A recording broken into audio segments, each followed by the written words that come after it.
ұнаттым мен де сені нәзік күлгеніңе, ұнаттың сен де мені шуақ үнге.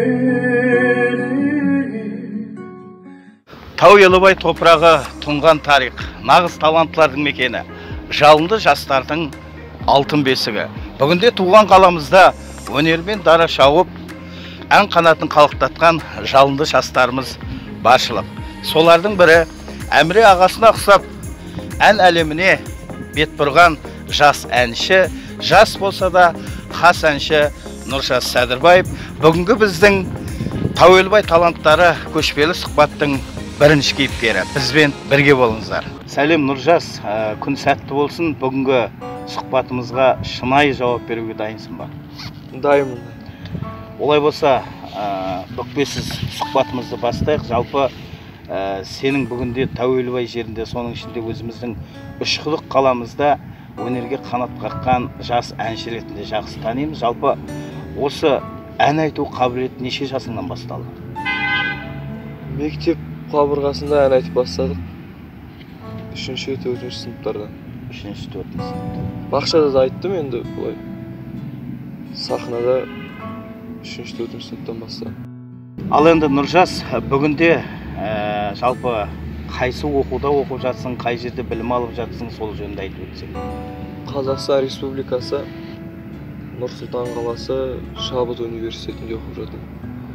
Музыкалық драма артисті факультетінде. 2-ші курсқа өттім. Жақсы, оқуларыңа сәттілік. Енді тағы бір сұрағым, жалпы өнер әлемінде өзіңе кумир деп білген, өзіңнің еліктеуге қызығатын, өнерін жақсы бағалайтын қайсы тұлғамен саған бір күнді өткізу мүмкіндігі берілсе, қайсы тұлғаны таңдар едің? Димаш Құдайберген. Әлемдік әнші Димаш Құдайберген. Кумирім. Жалпы Нұржас армансыз адам қанатсыз құспен тең дейді ғой. Көбірек нені армандайсың? Көбірек денім сау болған, ағайын туысым аман болған, және де осы өмірде өзім жолым тапқаннан кейін отбасы құрып, жақсы бір отбасының бірі болған қалаймын. Мен де. Жалпы бойыңда өзіңе ұнамайтын қандай әдет бар? Еріншектік, көп ұйықтайтын әдет. Ал Нұржас, енді ата-анаңнан, жалпы тәлім тәрбие берген ұстаздарыңнан қалған қандай кеңес бар? Өсиет. Біреудің ала жібін аттамау, қарапайым болу, адам болу. Ал енді Нұржас, қай тақырыптарда ән айтқан ұнайды? Ата-ана туралы, отан туралы, махаббат туралы, дос туралы тақырыптарда ән айтқан ұнайды. Енді өзіңді 10 жылдан кейін қалай елестетесің? Елестету жағын білмеймін, бірақ енді арман ниет болады ғой барлығында. Жоспар, мақсат деген. Сол жақсы әнші, актер болу, жақсы адам болу. Ал енді ниетіңе жет, әрқашан тілегің орындала берсін. Мына Алтынкөлде алтын балық келіп, 3 тілегіңді орындаймын десе, қандай тілегің бар? 3 тілек. Дүние тыныш болуын, адамдар ауырмай сырқамай аман болуын. Барлығы өзінің мақсаттарына, армандарына жетуін тілеймін. Ал Нұржас, ең жылы селфи кіммен? Ең жылы селфи анаммен. Сүйіп тыңдайтын әнің? Димаш Құдайберген, Лебези. Қандай аспаптарды жақсы шертесің, қандай аспаптарды жақсы ойнайсың? Көбіне гитарада ойнаймын, пианинода. Енді бір ән көңілдің ажары дейді ғой, қол қаласақ бола ма? Бір шумақ болса ма? Жанды дауыста. Желсіз түнде жарығай, сәулесі суда дірілдеп, ауылдың маңы терең сай, тасыған өзен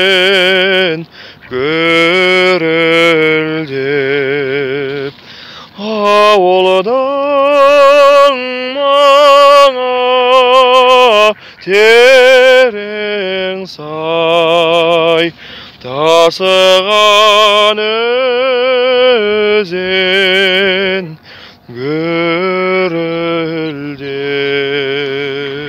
Бәрекелді, рахмет, Нұржас. Мына ұлы хакім Абайдың жел үстінде жарғай деген ән керемет. Мына біздің қаламыздың осындай Алтынкөлдің теңізінде, мини теңізінің жағасында осындай жанды дауыста керемет орындап шықтың.